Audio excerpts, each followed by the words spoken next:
getting the information off the page quickly and easily and being able to understand what that information is telling you, reading comprehension.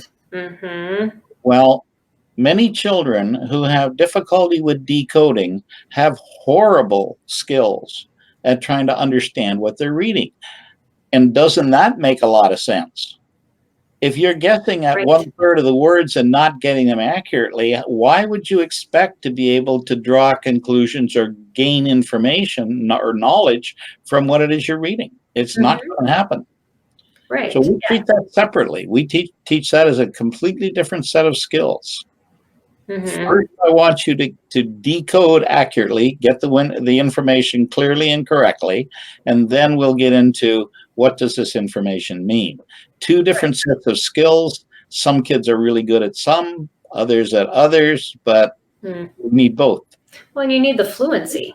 I mean, you just know when you're reading something that you aren't familiar with, or maybe it's a in a different field of study that you aren't familiar with lots of words or are not familiar with your vocabulary. It does make it difficult because you're so focused on just how to say that word and you aren't understanding it in context. Your reading rate will drop to around 100 or below words per minute.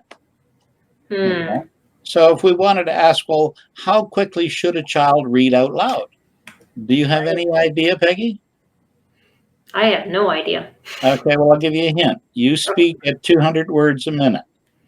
So probably about the same then. Absolutely. And when you tell that to people, their eyes get very big and wide and they say that can never happen.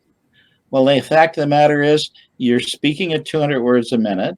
So it's not impossible for you to look at text. And as long as there's nothing on that page that is confounding you, there's no reason you can't read it at 200 words a minute. And we don't start there. With children in kindergarten, we start at 100, then we move it up to 150 in grade 1, 200 or 175 in grade 2, and so on.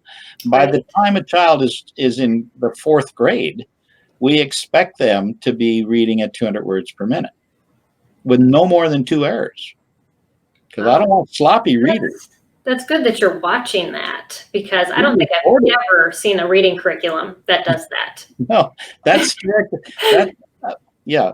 And we record that data and we share it with the kids.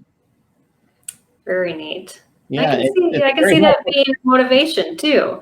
Well, it does. And it's very helpful to the parent because they know when the child hits 200 words a minute, that they can now move on to adding new curriculum to the mix, and they'll be fine with that. Got it. If they're reading along at 100 words a minute, you'd better be very careful about adding anything new to the mix.